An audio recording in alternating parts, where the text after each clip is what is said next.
As there's a drive in a deep left field by Castellanos, it will be. Oh man, it's 8 o'clock. And so that'll make it a. I don't need the spotlight. I shine just fine. Hi, I'm Karma, and yes, I am a bitch. BravBros. One good evening, everybody, and welcome back to another episode of BravBros, your favorite podcast from the bros for everybody, for whoever wants to listen. I am your co-host, Steele Russell, joined as always by the one and only Mr. Shooter Magooter. What's up, sir? Wow, so formal. I love it. Yeah, a little official. That's a good way to do it. I keep wanting to say it's a new year, it's a new me. Not yet. It's not even a new year. Probably not going to be a new me. Are you going to do New Year, New You? No, dude. No resolutions? We're too fucking busy. We got too much going on. Hey, you know what? No. That's our segment today because we got to think of new segments all the time. New Year's resolutions. Let's do this.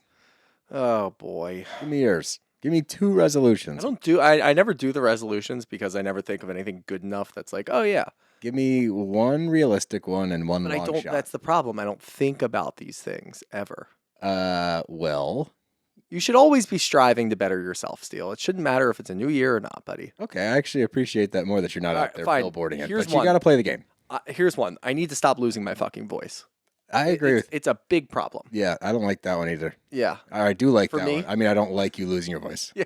I mean, I went to a Sixers game Friday night, lost my voice Saturday, had to battle back Sunday, then family comes over and you just keep talking all day.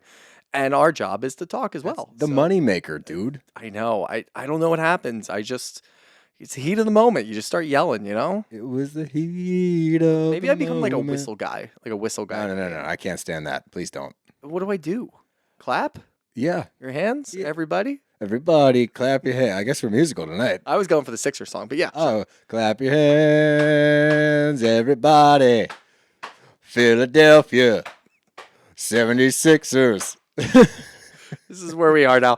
The Eagles are number 2 in the NFC, and we're still laughing at them and have no hope. So we are talking about the Sixers. That's going to be mine. Mine is going to be to stop losing my voice as often as I do because it is a nuisance. Okay, I like that. My New Year's resolution for both of us. Okay, my long shot. Lump me into this. It's not even a long shot. This is just more, I hope it happens this year. My New Year's resolution is that we can take a step back from our day jobs and focus on this full time. That would be sick. That's my resolution for the By end. the time that it starts getting nice out too, you don't have to sit in a goddamn office all day. Oh, you're now shortening the timeline. This is a new year's resolution. I'm hoping by this time next year. Not a new spring resolution. No, I wish. I'm just saying, realistically speaking, I'm hoping that by this time next year we'll be self-sufficient. I can stop doing other things and just do this all the time. That would be nice. All right, so that's That would make life a lot easier, and I think Wouldn't the it? fans would like us better. you guys would definitely, there would be a lot less episodes where people comment, these guys seem angry. Yeah. Trust me, we're not angry at each other, and we're usually not mad at Bravo Yeah, most of the time. we're not mad at Bravo. I promise you this. And the funniest thing is, like, we've gotten comments that people have said on both sides. Either you were being too mean to me or I was being too mean to you. Yeah. We're never actually mad at one another. No. I think we've been mad at each other maybe one time in our whole friendship, and it was over something stupid. I couldn't tell you what it was. Yeah. It was funny because last night at Christmas or after Christmas dinner, I told a few people, I was like, I'm generally a pretty happy person. And my brother chimed in from across the room and he goes, yeah, except for when OC's on, right? Like, fuck. You don't even watch these shows. You just listen because you like to support us, which I love that. But stay out of it. It's infiltrated And the families. keep OC out of this, please. Don't bring up OC during Christmas. Don't ruin the holiday. No. But I got some good BravBros swag from my family. I got this hat from Sid, which was super nice. She actually gave it to me early because she was so excited to give it to me. A little camo with the BravBros. And then my mom, shout out to Gail, got you one of these too. It says Bang Bang Bird Gang, baby, 2023 BravBros. Got our names on the sleeve. So when I flex, you can see Shooter and Steel, and now I'm able to do this. I was doing this. I know what you're going to do. Like, yeah, we want to hear from the BravBros because I got Shooter right here and I got Steel in the other arm. Who's ready? That's my tough guy thing. It's the next time that a guy's too tough to talk about watching Bravo. Yeah, Vic, oh You yeah? want to talk about Bravo? I got Shooter and Steel right here to talk to you about it. Right here. One on the right, Steel's on the right, Shooter's on the left. Which one you want first? Pow, pow, buddy. Who's soft That's now? Great. That is great. Love that. Well, I was thinking because usually, midweek episode, we usually do rankings. Well, we have to do rankings for one of these 2 episodes. So, but we need new. Hear me out. Ooh, settle down. Hear me out. Whatever that was. I'm not frustrated. I'm just tired. Okay. You know? Yeah. No, I do. Like, Trust it's me. a good tired. It is a good tired. You spend a lot of time with family. You're traveling, doing whatever. It's a content. Exhausted. Tired. Yeah. I know. What you mean. So anyway, rankings. Instead of ranking the shows, because this is an off week, we just looked. Obviously, today we're going to be talking about, in this episode, we'll be talking about Southern Charm. A little bit later, when you listen through, we'll get into Southern Hospitality in the next episode. And then later this week's going to be a little interesting. We're going to have to get into Rone Legacy, and I think Miami's still airing Wednesday night, is what I saw. That would make So sense. no Beverly Hills, but Miami, and Salt Lake is not on tonight either. Okay. So we're going to have to figure that one out. But I was thinking for rankings today, why don't we rank something a little different? Okay. Let's get into the spirit. For this episode, I'm thinking, let's rank Christmas foods. Christmas foods. Foods. Okay. Christmas dinner, where are you putting on your charts? Give me like a 1 through 5, because there's a lot there. I was thinking about this last night because I had, But when I think Christmas food, then I'm thinking Thanksgiving food as well. not always, Give me turkey on Christmas Thanksgiving, food usually ideas. ham or like prime rib or something on Christmas. Yeah. Okay. I'm gonna honestly number 1 is probably like, and there's a difference here. Good honey baked ham. When Yeah. you get a really good one and it just like melts in your mouth and like the flavors there. Yeah. Because when you get a really bad one, it makes you not want to eat ham Dry, again. you know, Yeah. yeah. The funny thing, dude, in Dip Texas, it in the mashed potatoes. yes, and you Yeah, got to yeah. mix it all together. In Texas, they actually have the honey baked ham store. So in Midland, if you know people, you would get a coupon. Where'd you get that shirt? The honey baked ham store? Honey baked so, but you get a coupon in Texas for a honey baked ham. It's $100 for one of these fuckers. Damn. So yeah, you get like the coupon. You walk in like there's a big line for people getting their ham. Yeah. You walk right by them to the VIP. Go, I've got the coupon. Is that like when you get a coupon at Giant? It's like you redeem your ham. The ham never do it. certificate. Yeah, I'd never do it. I've Maybe never I done it. should and Turkey. donate it. Probably should. I just throw it in the freezer and Yeah, that would be smarter. Anyway, honey baked ham number 1. Okay. Number 2, I'm gonna go. You're gonna have to help me out here. What's another? I need Christmas foods. it's not specific to Christmas. It's just what do you look forward to? It can be specific to your family. Okay. All right. Specific to my family back in the day, then I'm going to go that route. We used to do, we would go hunting because we were down in Texas at the ranch, and we would get a wild turkey. Okay. And then we would marinate it like teriyaki style in strips, and we would do that. But my top food, then, if we're doing everything like my experience, my top food, it'll always remind me of Christmas, is grilled quail, because we would go quail hunting, That's and then pretty we good. would. I do like good quail. Yeah, we would go from the ranch. We'd get however many quail we could, take them immediately to the house after we cleaned them, and cook them the same day. Yep. Wrap them in some bacon. You know the drill. I mean, Oh yeah. phenomenal. So Oh, I'm gonna yeah. I'm gonna leave it there because I'm running out of foods that I can That's think fine. of. A good But yeah. pheasant bomb would be pretty good too. Yeah.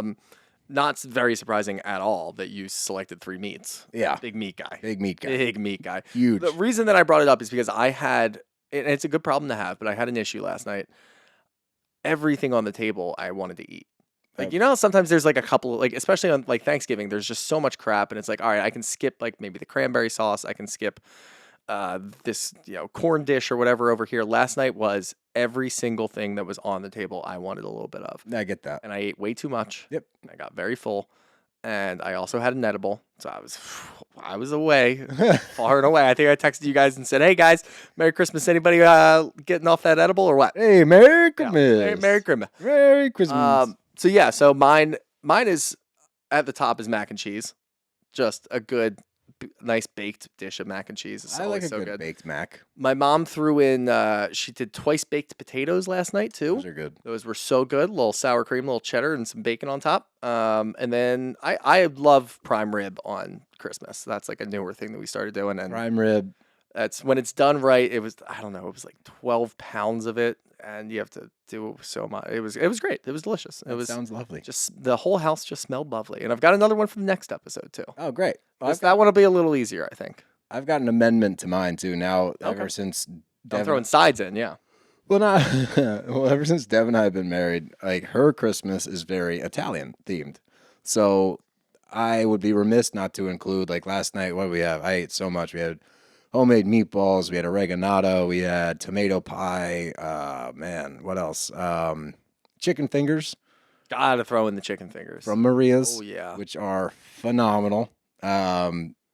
Yeah, so now I guess mine's also like Italian food, which I would never be mad at. It's my favorite cuisine. So It is. It is top tier. so there you go. Good There you job. go. Way to Hopefully we go. made all of you hungry at home. I am still not hungry. I'm still actually. stuffed. I'm still full, but I hopefully ate dinner out of necessity tonight, but I did not want to. oh, I'm eating for fuel, not food. I needed to get through this podcast episode. Yes, podcasting's tough, man. Podcasting takes that. Do it on an empty stomach. Let me We'll tell ya. get a little ornery. On to Southern Charm. But we are back in Charleston finally. We got the beginning of the episode is still in Jamaica, but we do get to go back to Charleston at some point during this. But anyway, we start the episode out with Taylor, and she is giving her speech, which I don't know why. One. And two, I don't know why last week I thought this might go well. And I didn't think about it. And then now I'm watching this train wreck, just baffled, flummoxed, if you will. I don't understand what her approach was. Nope. I think she's been talking to Shep way too much, who's still coaching her through this speech as she's trying to talk, even though it's going downhill further. Coaching and further. and questioning, but Yeah, he's playing both I don't sides know of the what he's field doing, here. He's yeah. like, yeah, say that. No, don't say that. Say that. Oh, that was bad. that's a little too far. It's just a disaster. And the only thing that could possibly make it worse is if you reference Olivia's brother. Yeah, So let's go ahead and reference Olivia's brother. I naturally. love my brother, as I'm sure you loved yours. Yeah, that was by far, and we did talk about it last week, and I did say they are doing this cliffhanger thing because there's nothing there. It's not like she's gonna come out of the blue and say, "We fucked, guys. This is what happened. We went back to the room in New York. Here's the real timeline. We did everything that you guys have been saying for weeks, and we're finally copping to it." And then Austen has a breakdown. As great as that would have been, I never would have imagined that would have happened. That's never going to It's happen. not going to happen. I don't care about the cliffhanger or not. It was a train wreck. There's no reason to do it. We talked about it last week. Why are you still doing it? And the only thing I can come up with is she thinks that this could be the final hurrah. Like, let's put this, as she said, let's put this to bed finally. But you This don't is get not to your place to dictate. do that. I do agree that these things do keep popping up. And look, if it came up randomly or JT said something and now all of a sudden we're talking about Austen and Taylor hooking up once again, I would be a little annoyed and say, can we just fucking put it to bed already? Like, you guys are just bringing this up at every opportunity and we're going to talk about it. It's public thing. It's public knowledge now. Yep. It just popped up on page 6. Like, now we have to talk about it. It's going to bring up raw emotions. And obviously Olivia is still entitled to her opinion and being upset.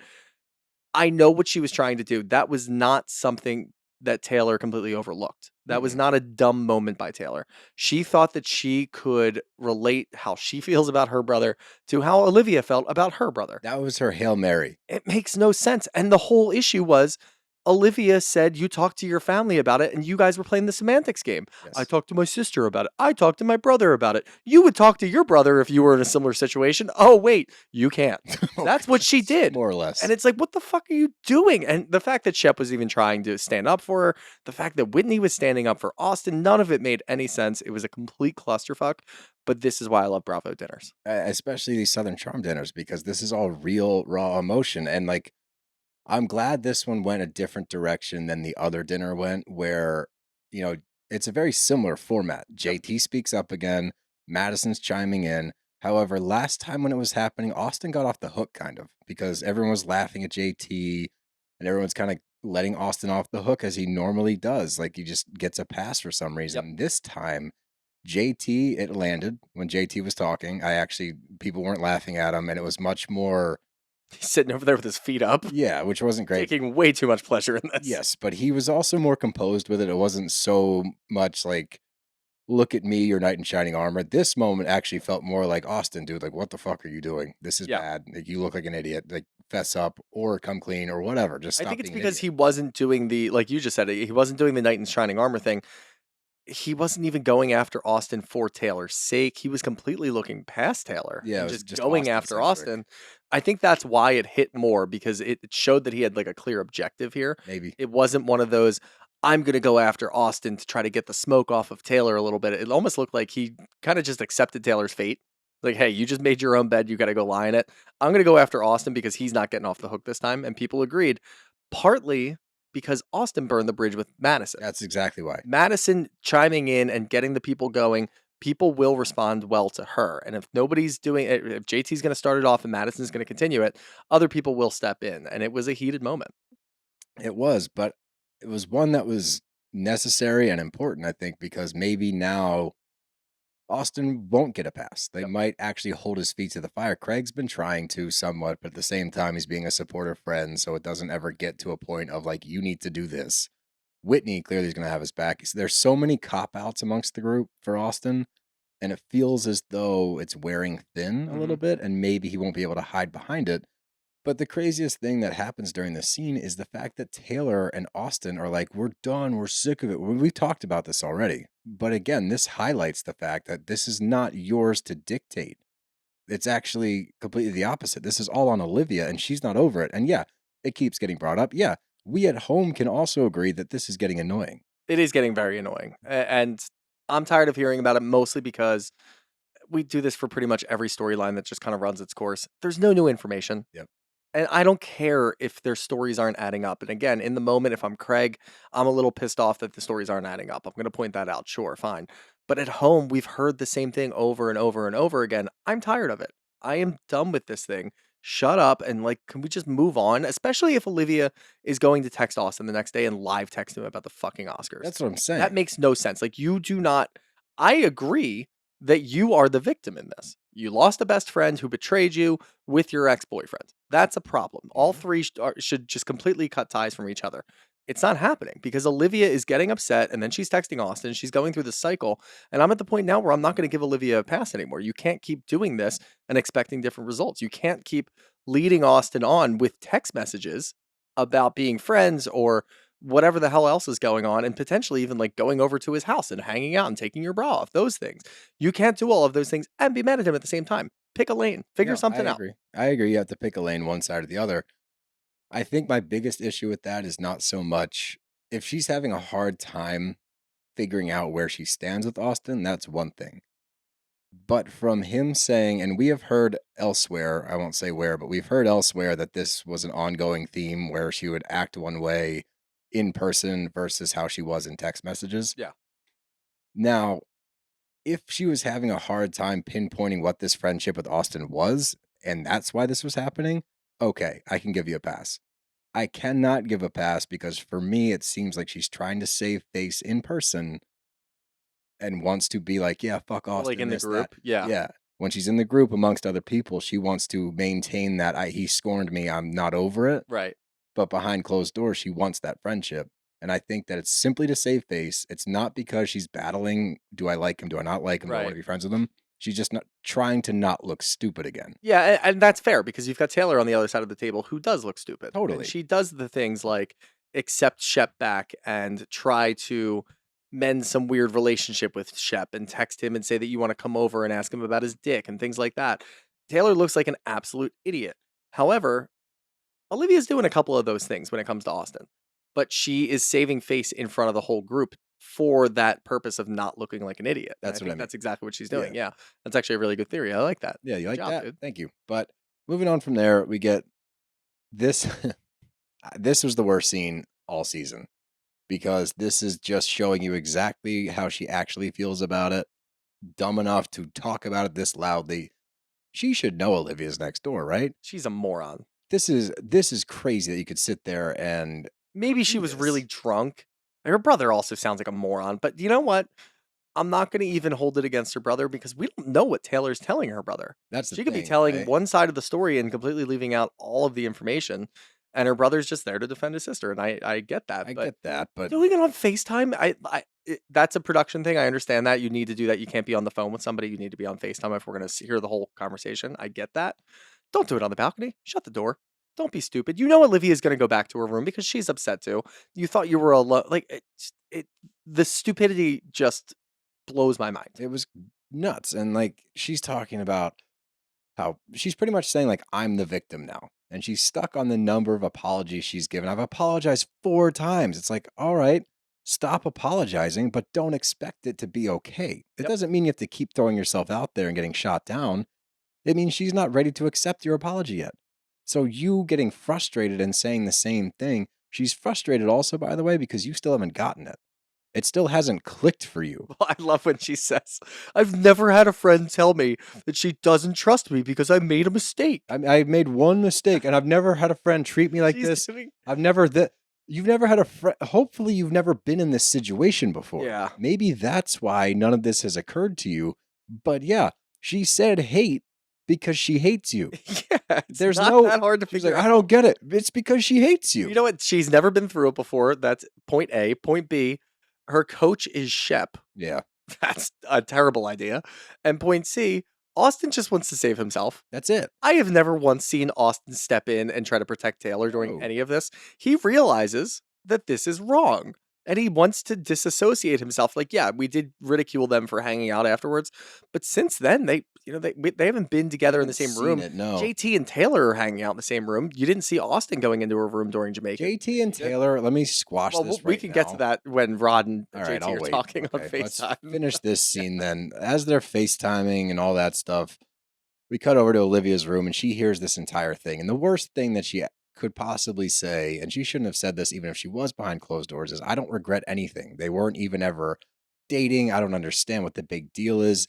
I kind of get that though. I know, because you've had that stance the whole time and maintained it. My point is, if you're in the doghouse like this, you can't talk like that. No, definitely You not. can never say that out loud, even if that's in your heart of hearts. Just shut up. Take I it to can the say that grave. on the podcast. You can. as much as I want. Yeah, You cannot say that. absolutely not, because you've negated every apology you've given. You've negated any conversations you've had with either of those two, whether it be Shep or with Olivia. Mhm. Everything that you just did wiped the slate clean, and not in a positive way. You're back to ground zero with Olivia because you just ruined yourself. For what? To stand up for yourself? Like, To talk to your brother who's going to have your back no matter what. And the funniest shit to me, man, and again, I don't care what your beliefs are. You can believe anything, and like religiously speaking. If you're Christian, Jewish, Muslim, like whatever you are, I respect it always.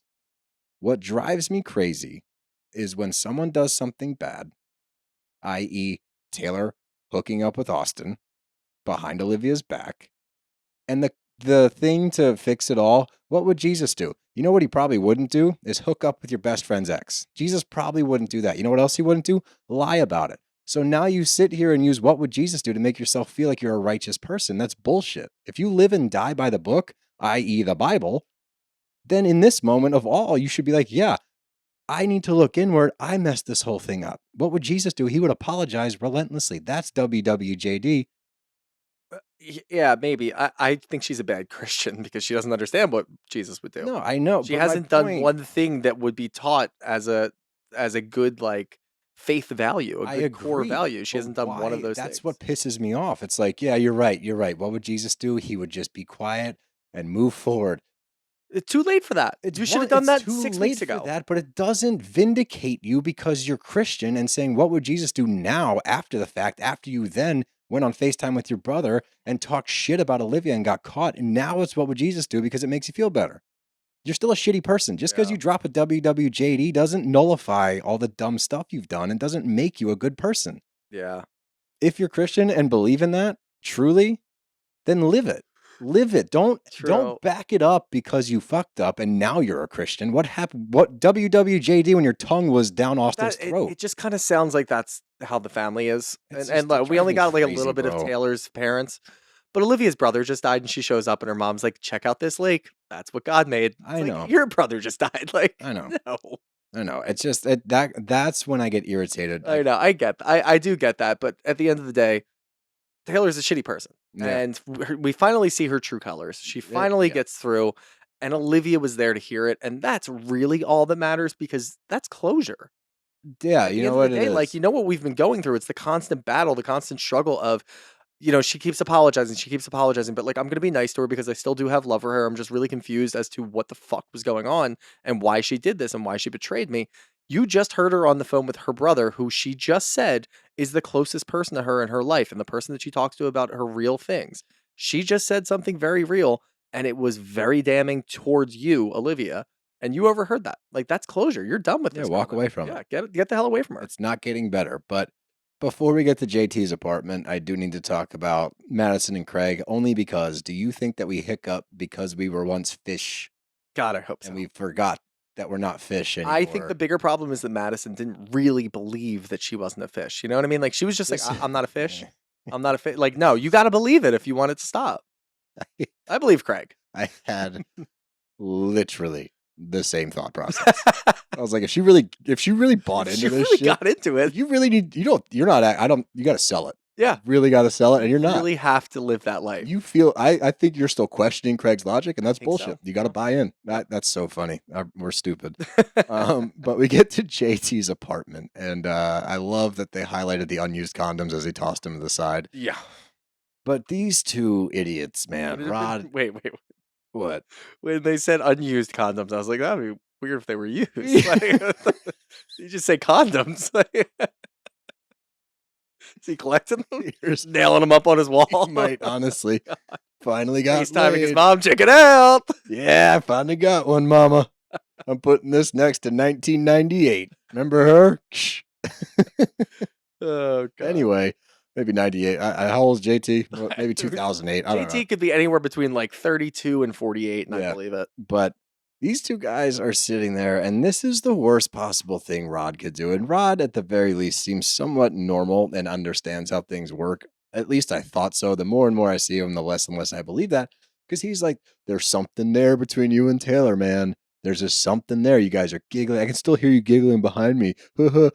Don't do this to JT. Don't pump him up like JT this. and Rod, like that's their only friendship between the two of them. The rest of the group doesn't care about that. No, I understand that, but like, it's a dangerous game to play because now JT thinks he has a shot. And we've even heard Taylor say he has no shot. And Rod is just trying to make him feel better. JT is loving it.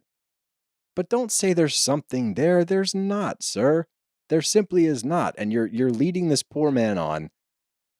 And yeah, is it frustrating to watch this whole debacle? Sure.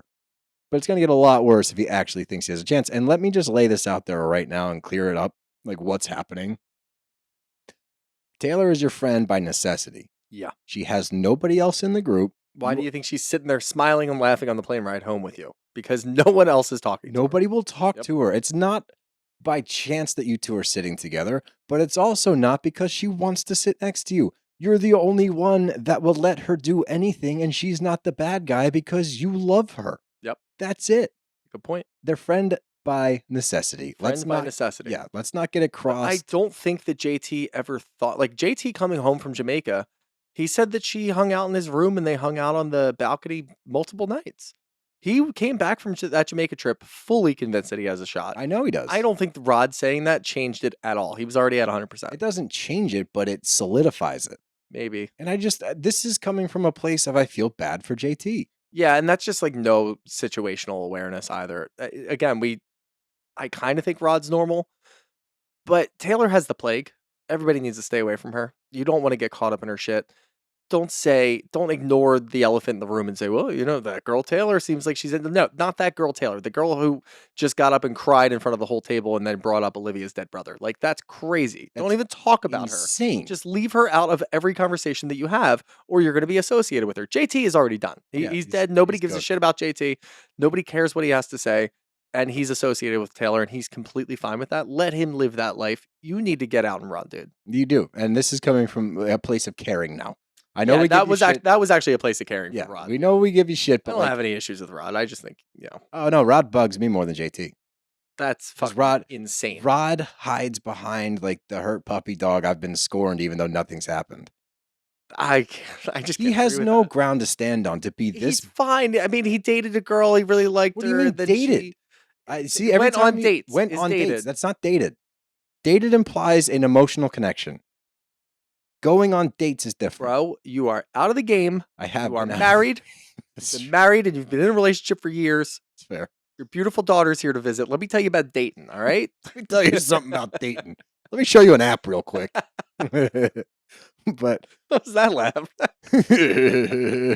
Anyway, Austen and Katie, his sister, are catching up, and he's filling her in on what's going on. How was Jamaica? Good, I think. Well, in what world did that go well? Like, this is what worries me about Austen, is because he's not self-aware. No. He's not even remotely self-aware. But then he gets into his explanation, and that makes more sense to me because we get to know that while Olivia tore him a new one throughout this whole trip, immediately after was the Oscars, and she was live texting him for that whole thing. They went out, he saw her in public, she was a dick to him. Fast forward, she's texting him again, then he sees her in public. This is cyclical. And like I said before, that would be very confusing from Austen's standpoint. It doesn't mean that he's in the free and clear, but it does take away a little bit of credibility from Olivia because now we have her saying one thing but doing a different thing. I get she's confused. And that's kind of what Katie was saying when she said you should just cut ties and completely stay away Absolutely. from her, which we do agree upon, but it's Austen. And he doesn't think normally, especially when it comes to beautiful women. No. He will never think correctly when it comes to these situations. And we even just admitted it is kind of murky. It's really weird. You just got absolutely destroyed by this girl. And the very next day, she's live texting you about the Oscars. Yep. Then you see her out and everything's okay. And then you have another sit down conversation with her. And then something else breaks a little bit later. And the whole thing just happens again. It's got to be really confusing. And we know that he's dead set on keeping her in his life. And it seems like, based off of Instagram, because I do a little sleuth work on the side here and there, Nice. they still hang out. Austen was in like another island or down in Key West or something With Olivia? with Olivia and her boyfriend and another group of people. It was Olivia, her boyfriend currently, 5 people, and then Austen to the right side. See, I don't know what's going on. I do not know what's going on. But again, it's Austen. He wants to keep her in his life. As long as she's showing any like semblance of a possibility of them being friends, he's going to latch onto it. Yeah, you're right. I hate to say it because she's had a really tough year, but it's on Olivia. You can't do this. Whoa. Look, her issue is with Taylor. You rip Taylor apart, you do whatever you want. When it comes to you being friends with your ex-boyfriend, it's a dumb fucking move. If you're going to Okay, keep hold doing this, on. that's on Olivia. I She agree. needs to grow up. You can't leave out the extenuating circumstance of it because it is very important, and that's the fact that her brother passed away and they bonded over that, and that can't be overlooked. That is a big enough thing to alter and shift some. I can't speak to that, Neither of us can. However, but I can say- leave that out and say I can. Yeah, exactly. If you omit it entirely, then sure, you could pin it all on Olivia, but you can't because that does play a major factor. And I'm not look, putting it all on Olivia. I am saying that she does play a huge chunk of a role in all by of this. playing It's both not- sides of the street, It's not sure. 80-20 Austen. It's like 60-40. I'd say 70-30. I would say 70-30. Okay. I'll give you that. All right. All right, but I'm not going to I'll get take up it. here and nail Olivia to the cross. Right? 65 or 65-35. I'm not. No, it's 70-30. That's how bad at math I am. I'm like, You had to do the math. yeah, Yeah. wait a minute. And I'm not a dumb person. This is just where math confused. I think I'm like math dyslexic. Dick's. Dyslexic. I'm math dyslexic. Good God. Anywho, we get a dinner party at Madison's, and it was sweet because Craig and Paige are going to go over there, and before they get to the dinner, we get the talk again. I just have to write the talk. The now. talk, yeah. So it's the talk, and Birds and the bees. the birds and the bees, if you will, and we get to find out that Craig has reached a point in his life where if this doesn't work out, he's okay, only because, and it's a testament to Paige, and he even says that, she's helped him grow up so much and be much more mature and able to just handle his life in general. Yeah, and he understands where his life is going, and he talks about his business, and he talks about what he wants. I mean, we see that all the time. They're driving around in a cul-de-sac. You can tell when he's talking about a couple sitting on the front porch and the kids being able to ride their bikes to school. He's excited to be a dad. You know what he's That's what doing. he He's trying wants. to plant seeds. He's trying to plant seeds, but he is genuinely excited for that life Yeah. for himself. And yeah, he's trying to see if he can get a reaction out of Paige to see what she does. And I respect it because I also respect Paige's end of it. Paige is very cut and dry on this. At least she is stands not by it, ready yeah. for it yet. I think them being friends with Madison and Brett could help a lot because think it will. Brett is probably the most normal person I've seen on Bravo by far. You know what Brett is? Brett's really cool. Brett is really cool. I want to be friends with Brett. think Look, I Brett- would apply Yeah. for that. You know what? I would, Madison, if you're listening and Brett needs friends, we're available. We'll come down to Charleston. We'll play some golf with them. Yeah. Hang out. We'll hang out with Brett. We'll show him a good time. Just don't be mad when we steal him. What? Yeah, steal him. Oh, you got to show your sleeve, other That sleeve, other shooter. sleeve, other sleeve. If you're not watching YouTube, you are missing out, let me tell you. But before we get to the dinner itself, we do get a little Shep and Whitney check in, and they're whiskey tasting, and Whitney has to tell us how much the bottle is. It's $1,000. Ooh, cool. One. One, yes. $1? 100, 110. 1,000. Fun game, Whitney. You 1 spent million. Yeah, Great job, sick, dude. Just tell us the price of the bottle. Or you know what? Even better, don't. That would be better. That'd be way better. It'd be way cooler than saying it's $1,000 a bottle and then You're also saying, bragging to who? Shep, who doesn't care? Right. Yeah, whatever. both of you who have not made your own money. Yeah. So, like, I bought this $1,000 bottle with my daddy's money. And Shep's like, I've done that before, too. Yeah. Cool, Hanging out with a guys. couple of chicks back at my Sick, house. bro. Yeah, and that's what we ended up talking about is Shep was at his house with some ladies, and Taylor showed up unannounced to drop the dog off, which makes it a little better knowing that this is a setup they seem to have. It's not better in the lens of this shouldn't be happening because that's crazy, but it is better knowing that this is not a random occurrence in which she just showed up and did something weird. But my problem with it is she brings the dog over, sees the girls there, then is texting Shep, like, what are they there for? Who are they? Like, blah, blah, blah.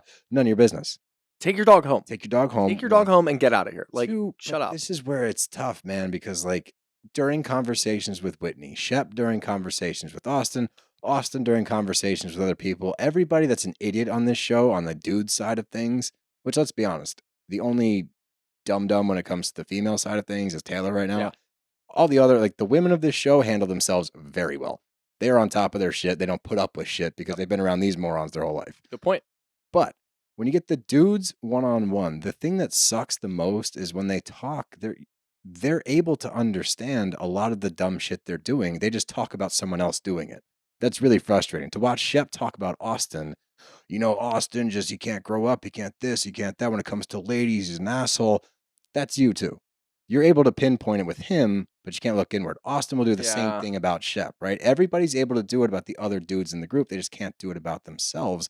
So watching this scene is really fucking frustrating because Shep's talking to him and he's like, yeah, maybe it's a bad idea. Maybe I should like distance myself, this and that.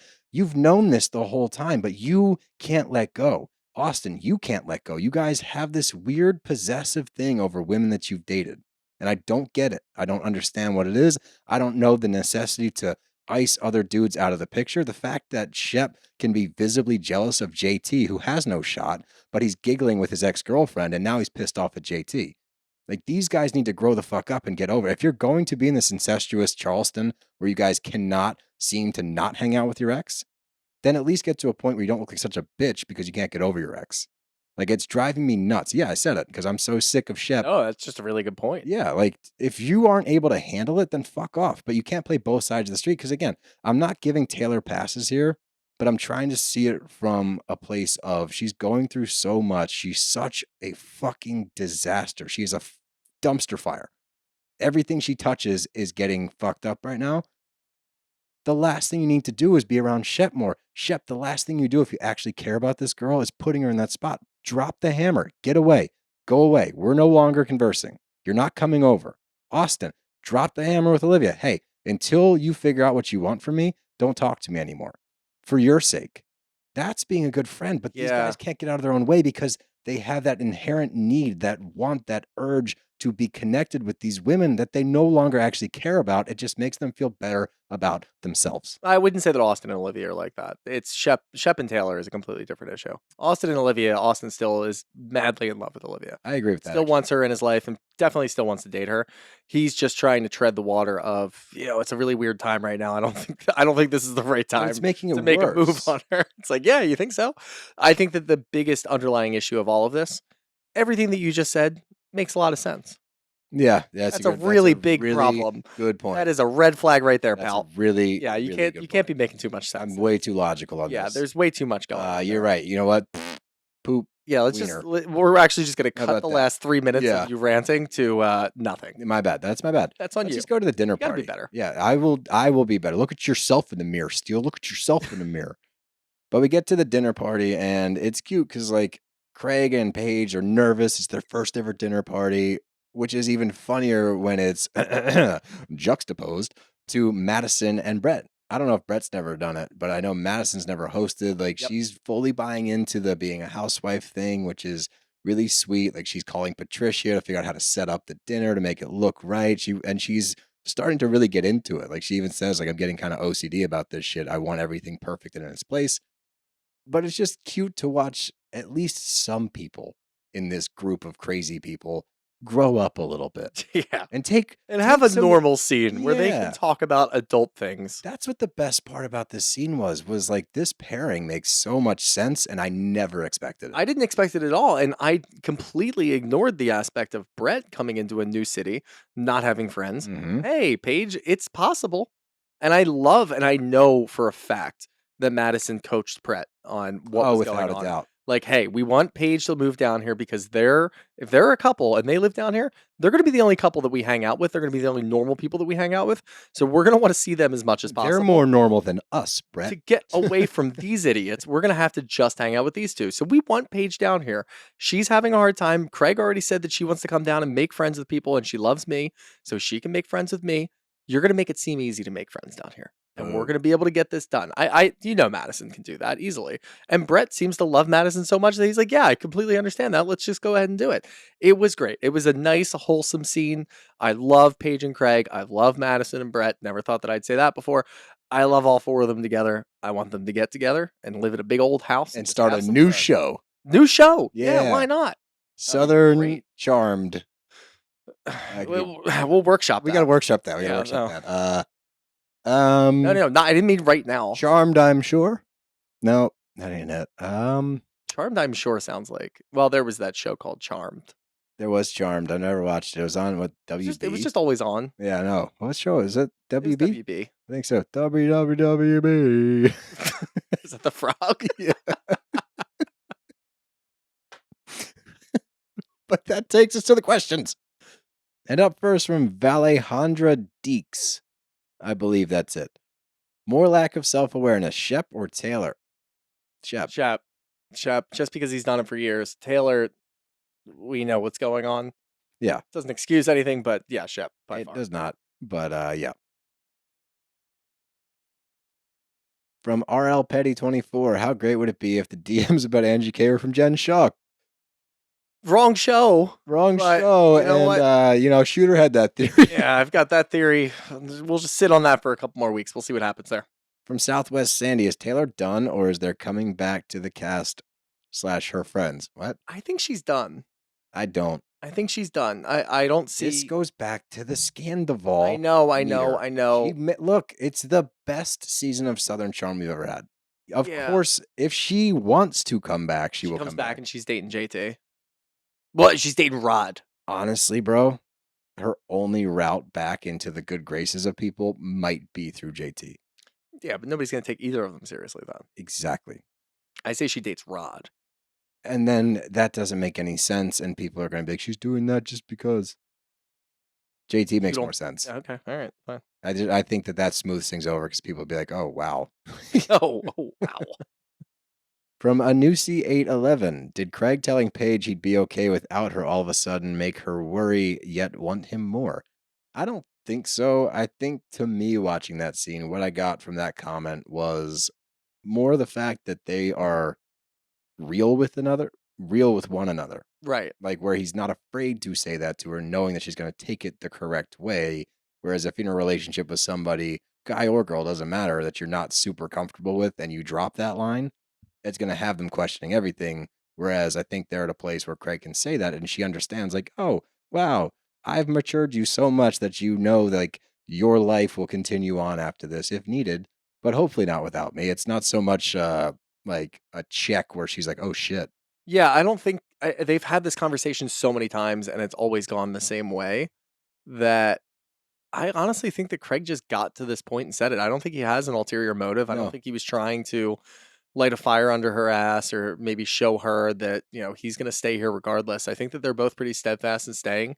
They need to explore other opportunities, which is where I think Brett comes in talking about maybe just take the next step, get engaged. It doesn't matter if you don't live together. Who cares? Yeah, You figure can it get out. engaged, you can get married and then move in and then you have to worry about kids later. Don't do it right now. I think that's the type of things that they need to hear. And that's the type of stuff that you only get hanging out with normal people. Which Yeah, they need to also do. do that too. But that's all I got. You got anything else? I do not.